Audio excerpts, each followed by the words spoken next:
దేవుని ప్రియులకు ఉదయకాల శుభాలు. ఈ ఉదయకాలం పరిశుద్ధ గ్రంథ బైబిల్లో సామెతల గ్రంథం అధ్యాయం 14 వచనం 14 ఇలా ఉంది. భక్తి విడిచిన వాని మార్గములు వానికే వెక్కసమగును, మంచివాని స్వభావం వానికే సంతోషమునిచ్చును. భక్తి అనేటువంటిది మనము ఎప్పుడు విడిచిపెట్టకూడదు. భక్తి విడిచినప్పుడు చాలా సంతోషంగా ఉంటుంది, కానీ ఆ భక్తిని విడిచి మనం కొనసాగుతున్నప్పుడు ఖచ్చితంగా ఒకరోజు మనం రిగ్రెట్ అవుతాం.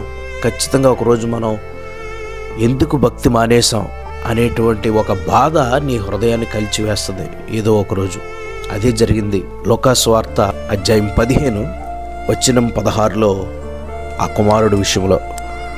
వాడు పందులు తిను పొట్టుతో తన కడుపును నింపుకొని ఆశపడను గాని ఎవడనో వానికి ఏమీ ఇయ్యలేదు. అయితే బుద్ధి వచ్చినప్పుడు నా తండ్రి యొద్ద ఎంతోమంది కూలివాండ్రులకు అన్నము సమృద్ధిగా ఉన్నది, నేనైతే ఇక్కడ ఆకలికి చనిపోవచ్చున్నాను అంటున్నాడు.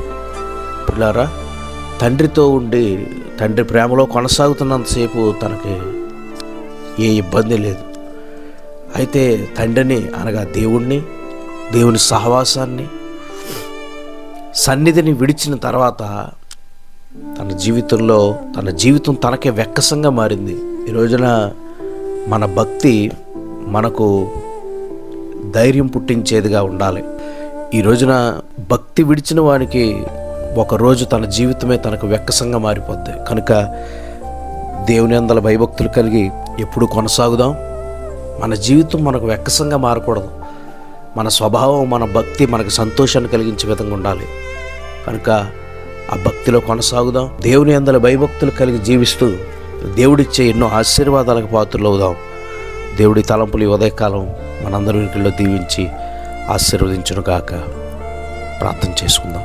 ప్రేమగల తండ్రి, ఉదయకాలం ఇచ్చిన శ్రేష్టమైన తలంపులకే స్తోత్రాలు. ఎన్నో ప్రియులు దీవించి భక్తి వారి జీవితంలో అయ్యా వారికి సంతోషాన్ని కలిగించుటకు సహాయం చేయండి.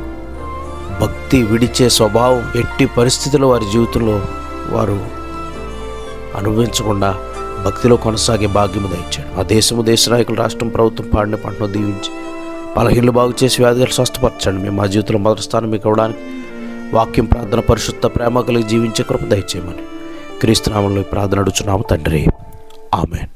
ఇప్పుడు మన తండ్రి అయిన దేవుని కృప, కుమారుడైన క్రీస్తు ప్రేమ, పరిశుద్ధాత్మ దేవునికి సహవాసం, సన్నిధి చేరిన మన కుటుంబాలకు ఆ మహాదేవుని కృప సదా తోడై నడిపించునుగాక. ఆమేన్.